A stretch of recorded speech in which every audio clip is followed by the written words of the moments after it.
Selamat pagi anak-anak, apa kabar? Semoga kalian dalam keadaan sehat dan semoga kita semua selalu di dalam lindungan Ide Sang Yang Widi. Baiklah anak-anak, sebelum Ibu melanjutkan materi kita pada pagi hari ini, izinkan Ibu mengawali pembelajaran ini dengan panganjali umat.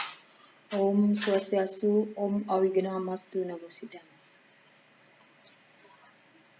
Pada pertemuan pagi hari ini, kita masih membahas tentang Atman. Minggu lalu kita sudah membahas tentang hubungan Atman dengan Raga dan hubungan antara Atman dengan Brahman.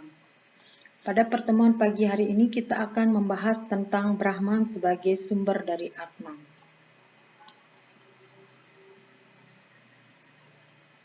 Brahman atau Sang Yang Widi bersifat Maha Ada, berada di dalam setiap makhluk hidup, di dalam maupun di luar dunia.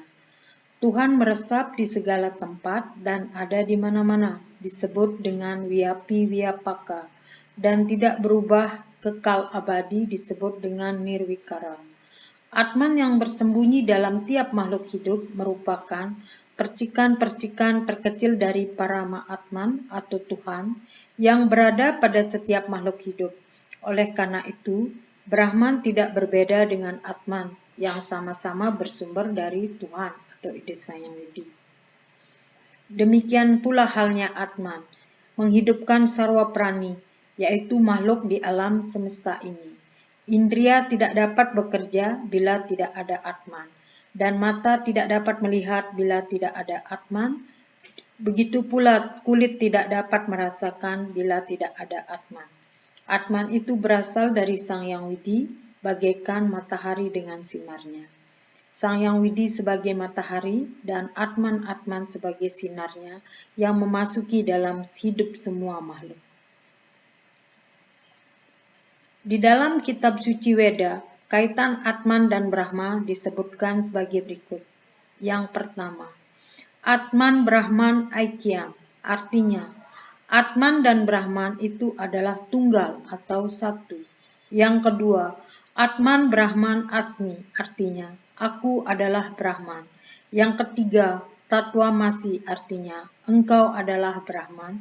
Yang keempat, Sarwam Brahman Mayam, artinya segalanya adalah Brahman. Dan yang terakhir, yang kelima adalah Sarwa Kalpidam Brahman, artinya semuanya adalah Brahman.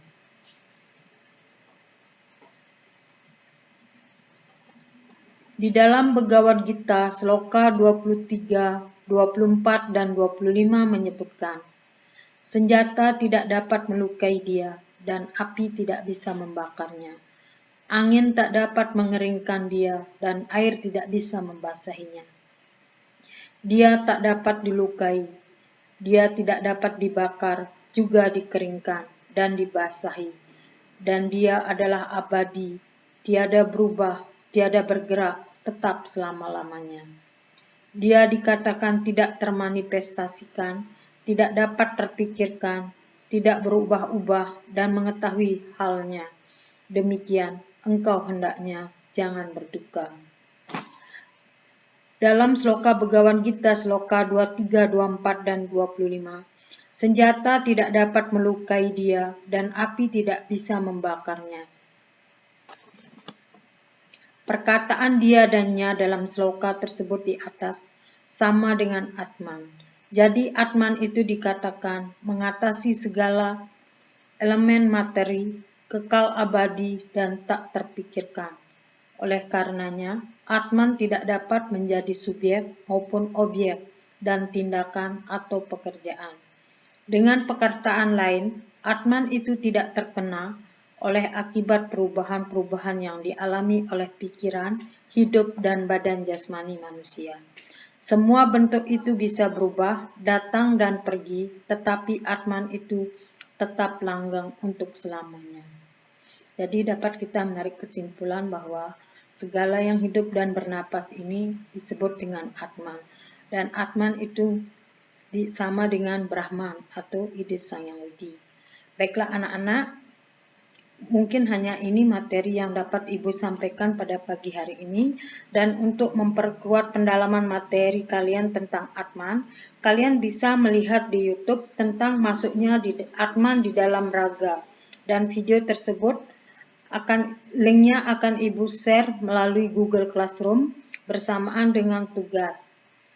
Baiklah anak-anak, untuk menutup pembelajaran kita pada pagi hari ini, izinkan Ibu mengakhiri dengan Parama Santi. Om Santi, Santi, Santi, Om.